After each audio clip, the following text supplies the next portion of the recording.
नमस्कार. आजच्या व्हिडिओमध्ये तुमचं सर्वांचं स्वागत आहे. काल मी माझ्या एका क्लायंटला डोंबिवलीमध्ये भेटलो. म्हणजे ते राहतात मुंबईला आणि ते डोंबिवलीमध्ये आलेले. त्यांना एक घर विकत घ्यायचं होतं, त्यासाठी ते डोंबिवलीत आले आणि त्यांनी मला फोन केला की सर तुम्ही डोंबिवलीतच राहता, तर जरा तुम्ही या, आम्हाला जरा हेल्प करा घर विकत घेण्यासाठी वगैरे. तर मी म्हटलं की ठीक आहे, चालेल, आपण येऊयात. मी गेलो, त्यांना भेटलो आणि जेव्हा त्यांनी ते वेगवेगळे प्रोजेक्ट्स बघितले, म्हणजे एक ब्रोकर आहेत, त्यांनी ते प्रोजेक्ट सगळे दाखवले आणि आम्ही एका टेबलवरती जेव्हा बसलो आणि त्यावेळेस त्यांनी मला सांगितले की सर आम्हाला घर विकत घ्यायचं आहे. त्यांचं म्हणणं असं की सर आम्हाला घर आता विकत घ्यायचं आहे. माझं वय आता 50 वर्ष झालं आहे. ऑलरेडी मी एक घर विकत घेतलं होतं, त्याचा EMI गेल्या 2-3 वर्षापूर्वीच संपला आणि आता मुलगा पण मोठा झाला आहे, नोकरीला लागला आहे. 26-27 वर्षाचं वय आहे त्याचं आणि आता चांगली नोकरीसुद्धा त्याला आहे. तर त्याचं असं म्हणणं, म्हणजे मुलाचं असं म्हणणं आहे की सर आपण किती दिवस ह्या 1 BHK मध्ये राहूयात, आपण 2 BHK घेऊयात, माझी पण फॅमिली येईल, मग आपल्याला सगळ्यांना एकत्र राहता येईल, त्यासाठी त्याचा हा विचार. तर सर्वात अगोदर मला त्याचा हा विचार पटला की चला, म्हणजे फॅमिलीसोबतच राहण्याचा मुलाचा विचार आहे, तो मला खूप आवडला. त्यांची SIP माझ्याकडे सुरू आहे आणि जेव्हा मी SIP सुरू करायला गेलो होतो ना, त्यावेळेस त्यांचे इतर खर्च आणि त्याच्यातनं त्यांनी काहीतरी अमाऊंट साईडला ठेवली होती आणि SIP सुरू केली होती. आता मी त्यांना विचारलं की सर आता मग तुम्ही जे हे लोन करणार आहात किंवा घर घेण्यासाठी जी काही कॅश जमा करणार आहात, त्याची अरेंजमेंट तुम्ही कशी केली आहे? तर त्यांचं असं म्हणणं होतं की सर आता मुलगा कामाला जातो आहे, त्याला जवळपास 60 ते 70 हजार रुपये पगार आहे. आता या 60-70 हजार रुपयाच्या पगारामध्ये घर तर येणार नाही 2 BHK डोंबिवलीमध्ये, कारण की इथे डोंबिवलीमध्ये जर तुम्ही पाहिलं तर 90 लाखापर्यंत ते 1.5 करोडपर्यंतच्या प्रॉपर्टीज आहेत 2 BHK मध्ये, 80 लाखामध्ये सुद्धा आहेत. आणि जर 80 लाखाचं घर विकत घ्यायचं आहे तर EMI जो आहे ना, तो खूप मोठा येणार आहे. मग मी म्हटलं की सर EMI एवढा मोठा येणार आणि त्याची सॅलरी एवढी, तर मग कसं काय मॅनेज होणार? कारण की पुढे जाऊन त्याचा फॅमिलीसुद्धा सुरू होणार आहे, लग्न करायचं आहे त्याचं, ह्या सगळ्या गोष्टी येणारच आहेत येणाऱ्या काळामध्ये. आत्ताच एवढ्या मोठ्या अमाऊंटची EMI जर सुरू करून ठेवली तर मग पुढे कसं होणार? तर ते म्हणाले की सर माझं वय आता 50 वर्ष आहे, अजून माझी 10 वर्षाची सर्व्हिस बाकी आहे आणि या 10 वर्षाच्या सर्व्हिसनंतर मला पेन्शन सुरू होईल. तर आम्ही काय करतो आहे की आमच्या दोघांचं इन्कम कंबाईन करतो आहे, म्हणजे क्लब करतो आहे आणि दोघांच्या नावाने आम्ही हा फ्लॅट विकत घेणार आहोत आणि EMI दोघांच्या अकाउंटमधनं, म्हणजे पैसे जे आहेत ते दोघांपैकी एकाच्या अकाउंटमधनं जातील. मी मुलाला सपोर्ट करेल त्याचा EMI भरण्यासाठी पुढचे काही वर्ष, आणि त्याच्यानंतर मग जर त्याच्यावरती बर्डन येऊ नये म्हणून माझी जी काही पेन्शन आहे त्या पेन्शनमधून सुद्धा मी त्याला पैसे देतच जाईल, म्हणजे त्याच्यावरती बर्डन कमी होईल आणि आम्हाला जे घर विकत घ्यायचं आहे मोठं, त्या घराचं स्वप्न पण सुद्धा पूर्ण होईल. आता हा त्यांचा प्लॅन ऐकल्यानंतर आहे ना, मला बरं वाटलं की त्यांचा मुलाने अशा प्रकारे प्लॅन केला, फॅमिलीबरोबर राहण्याचा विचार करतोय, पुढे मोठं घर घेण्याचा विचार करतोय, हे सगळ्या गोष्टी ओके वाटल्या. पण त्यानंतर मी त्यांच्याशी जे काही डिस्कशन केलं ते तुम्हाला या व्हिडिओच्या माध्यमातून सांगणार आहे. कारण की त्यांच्यासारखीच बरीच लोक जी आहेत ना, ती वयाच्या 50व्या वर्षी 55व्या वर्षी सुद्धा लोन घेतात आणि लोन घेऊन ते अडकतात आणि त्यानंतर त्यांची सुटका त्याच्यातनं काही होत नाही. कारण की आयुष्याची शेवटची वर्षसुद्धा ते जर लोनच भरत राहिले ना, तर जगणार कधी?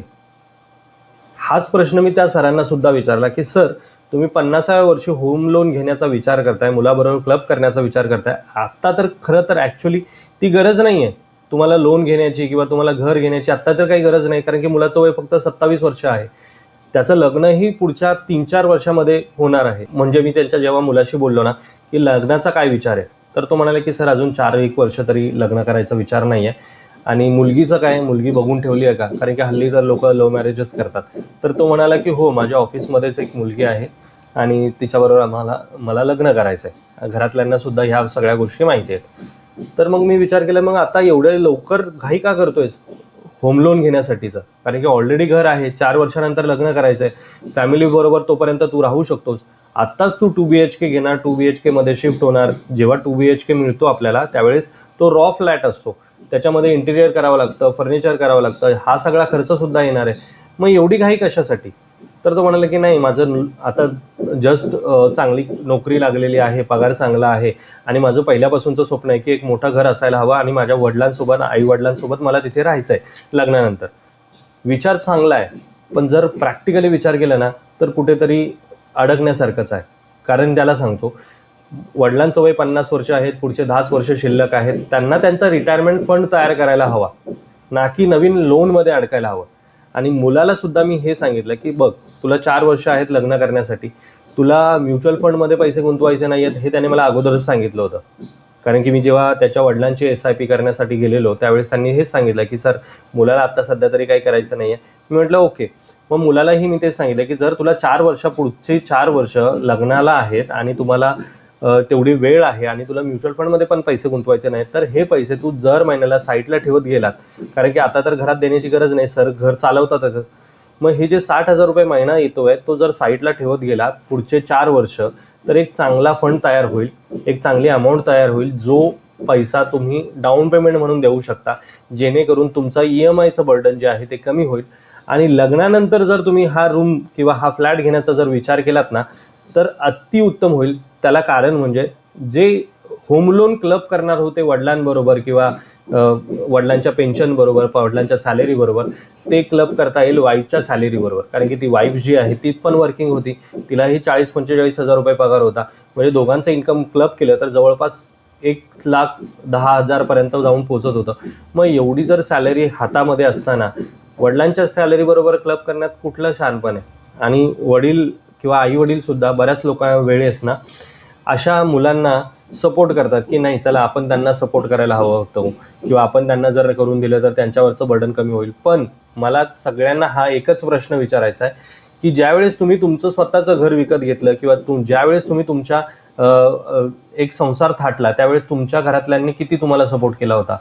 माझ्या मते तर 99% लोकांना त्यांच्या घरातल्या लोकांनी होम लोनसाठी सपोर्ट केला नव्हता. कारण की बऱ्याच लोकांचे जे आई वडील होते ना ते छोटेसे कामगार होते, मिल कामगार असतील किंवा इथे छोट्या मोठ्या प्रायव्हेट नोकरी करत असतील, आणि त्यांच्याकडे तेवढे पैसे नव्हते की मुलाला सपोर्ट करावा.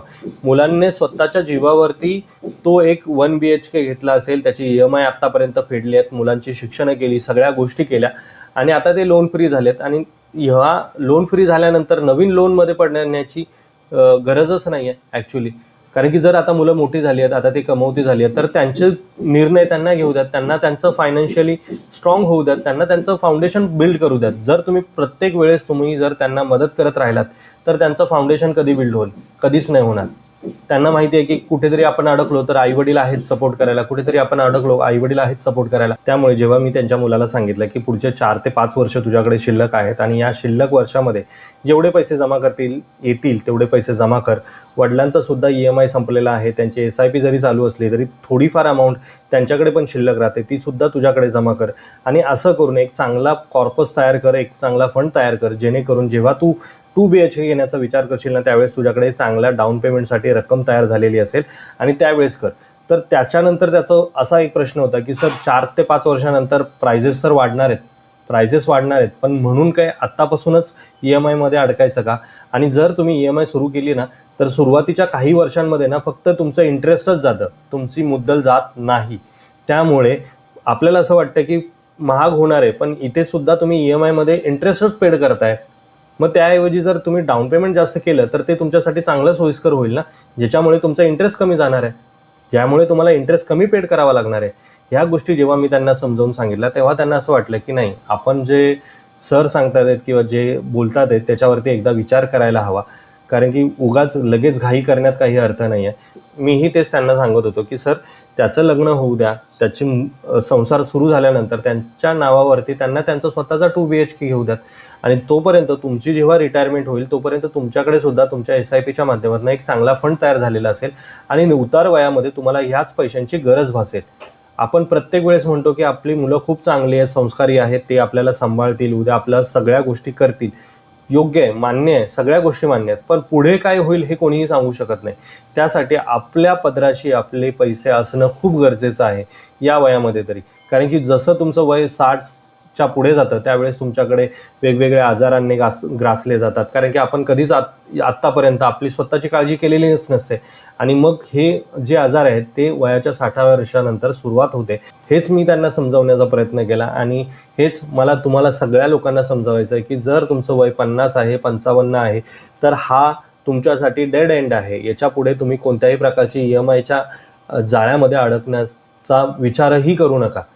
जोपर्यंत तुमचं वय 40 आहे, 35 आहे, तोपर्यंत तुम्ही EMI घेतलात, तुम्ही एखादं लोन घेतलं, कारण की तुमच्याकडे वेळ आहे ना, तुम्ही फेडू शकता. पण जेव्हा तुम्ही 50-55चे होता त्यावेळेस तुमच्याकडे वेळ खूप कमी राहिलेला आहे, कारण की तुमची नोकरी फक्त पुढचे 5 ते 7 वर्ष चालणार आहे. आणि त्यानंतर मग ही EMI कशी भरणार, पेन्शनमधनं भरल्यानंतर हातामध्ये काय पैसे उरणार, कारण की प्रत्येक वेळेस आपण मुलांकडे तर पैसे मागू शकत नाही ना. तर हेच मी त्यांना सांगण्याचा प्रयत्न केला आणि मे बी आता ते त्याच्यावरती विचार करत असतील. तर हेच मी तुम्हालाही सांगतोय की अशा प्रकारे कोणत्याही EMI मध्ये अडकू नका. आणि जर आजचा हा व्हिडिओ तुम्हाला इन्फॉर्मेटिव्ह वाटत असेल आणि जर तुम्हाला वाटतोय की हा खरंच याच्याबद्दल जे सांगितलं ते खरोखर विचार करण्यासारखं आहे, तर व्हिडिओला लाईक करा. चॅनलवरती जर तुम्ही नवीन असाल तर चॅनलला सबस्क्राईब करा. भेटूयात मित्रांनो अशाच एका इन्फॉर्मेटिव्ह व्हिडिओमध्ये. तोपर्यंत बाय बाय.